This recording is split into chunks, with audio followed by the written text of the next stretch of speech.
एक गांव में राजू नाम का एक किसान रहता था। राजू एक आलसी किसान था।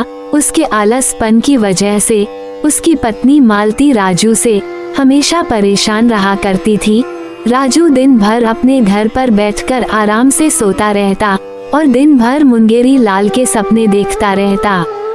उसकी पत्नी मालती मेहनत से खेतों में काम करती और शाम के वक्त घर पर आकर भोजन बनाती। आज मालती जब खेतों से काम करके लौटी तो उसने देखा राजू आराम से खर्टी लेकर सो रहा था। राजू को सोता हुआ देखकर मालती का गुस्सा 7वें आसमान पर पहुंच गया। वो क्रोधित होते तेज स्वर में राजू की ओर देखकर बोली, अजी अब तो उठ जाओ, महाराज कब तक यूं ही कुंभकर्ण की नींद सोते रहोगे। अपनी पत्नी मावती की आवाज सुनकर राजू चीखते हुए उठ गया। इतने अच्छे सपने देख रहा था, मुझे क्यों जगा दिया? बस सपने ही देखते रहना, शर्म तो तुम्हें बिल्कुल आती नहीं है। ये कैसी बातें करती हो? जिसने करी शर्म उसके फूटे कर्म। अरे कुछ लाज शर्म बची है कि नहीं? पत्नी दिन भर मेहनत से खेतों में काम करती है, शाम के वक्त घर आकर तुम्हारे लिए भोजन बनाती है और तुम बस घर पर पड़े पड़े मुंगेरी लाल के सपने देखते रहते हो। अरे ऐसा नहीं है मालती, देखना मेरे दिन एक दिन जरूर बदलेंगे। 3 दिन से बोल रही हूँ, लकड़ियाँ खत्म हो गई है। कल अगर तुम लकड़ियाँ लेकर नहीं आए तो मैं भोजन नहीं बनाने वाली। देखती हूँ तुम्हें भूखी पेट नींद कैसे आती है। इतना कहकर मालती क्रोधित होती हुई वहाँ से चली गई।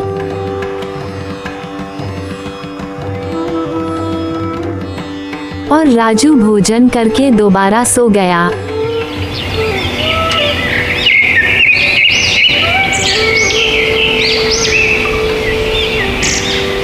अगली सुबह राजू की जब आंख खुली तो उसने देखा कि उसकी पत्नी बगैर कुछ बनाए ही खेत में चली गई। राजू अपने आप से बोला, लगता है मालती आज बहुत गुस्से में है, अब तो मुझे लकड़ियाँ लानी ही पड़ेगी। राजू अपनी कुल्हाड़ी लेकर सीधा जंगल की ओर चल दिया।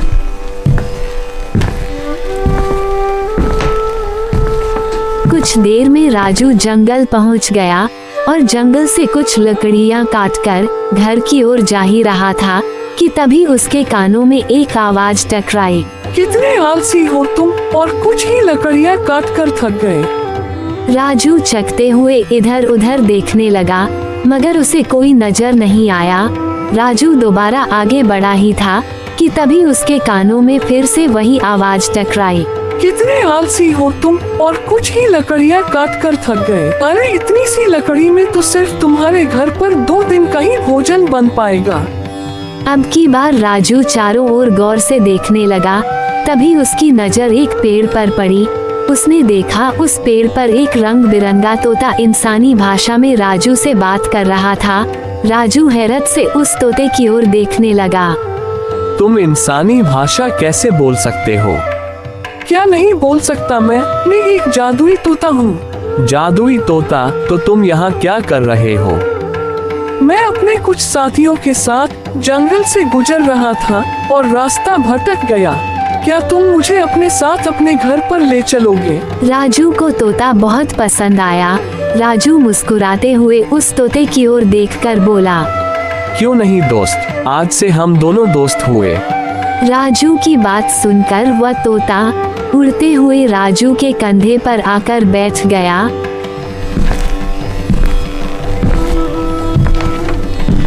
राजू खुशी से उस तोते को लेकर अपने घर पर आ गया। घर आते ही उस तोते ने राजू को देखकर कहा, देखो मैं एक जादुई तोता हूँ, तुम मुझे पिंजरे में बंद करके मत रखना। मैंने सुना है कि इंसान तोते को पिंजरे में बंद करके रखते हैं। अरे वो मामूली तोते होते हैं। तभी वहाँ राजू की पत्नी आ गई। तोते को देखकर राजू की पत्नी हैरत से राजू की ओर देखकर बोली, ये तो बहुत सुंदर है। तारीफ करने के लिए आपका बहुत बहुत शुक्रिया, आप दिल की बहुत अच्छी हैं। तोते के मुंह से इंसानी भाषा सुनकर मालती बुरी तरह से चौंक गई। अरे ये तोता तो बात भी करता है। ये तोता मुझे जंगल में मिला, मैं इसे घर ले आया। अच्छा किया जो आप इसे घर ले आए। राजू उस तोते को अपने घर से बाहर लेकर आ गया। क्या मेरी मेहमान नवाजी नहीं करोगे? मुझे अमरूद खाना है। अमरूद तो इस समय घर पर नहीं है, उसके लिए मुझे बाजार जाना होगा। मुझे अपने साथ बाजार नहीं घुमाओगे? इतना बोलकर तोता फिर से उड़ता हुआ राजू के कंधे पर बैठ गया। राजू उस तोते को अपना गांव दिखाने लगा। राजू के साथ इतने सुंदर तोते को देखकर सभी गांव वाले हैरत से राजू और तोते की ओर देख रहे थे। राजू उड़ता हुआ अपने गांव में तोते को सैर करा रहा था। कुछ देर बाद राजू एक दुकान के पास जाकर दुकान वाले से बोला, क्या हाल है चाचा? अच्छा है राजू भैया। अरे तुम्हारे पास इतना सुंदर तोता कहाँ से आया? राजू के बोलने से पहले ही वो तोता से बोला, मुझे ऐसे मत देखो, मैं सब जानता हूँ। तुम्हारे मन में क्या चल रहा है? तोते के मुंह से इंसानी भाषा सुनकर पूरी तरह से चौंककर हैरत भरी नजरों से राजू और तोते की ओर देखने लगा। अगर वीडियो अच्छी लगी हो तो वीडियो को लाइक करके और चैनल सब्सक्राइब करके एक प्यारा सा कमेंट करना ना भूलना। हम जल्द ही मिलेंगे इसके अगले भाग में।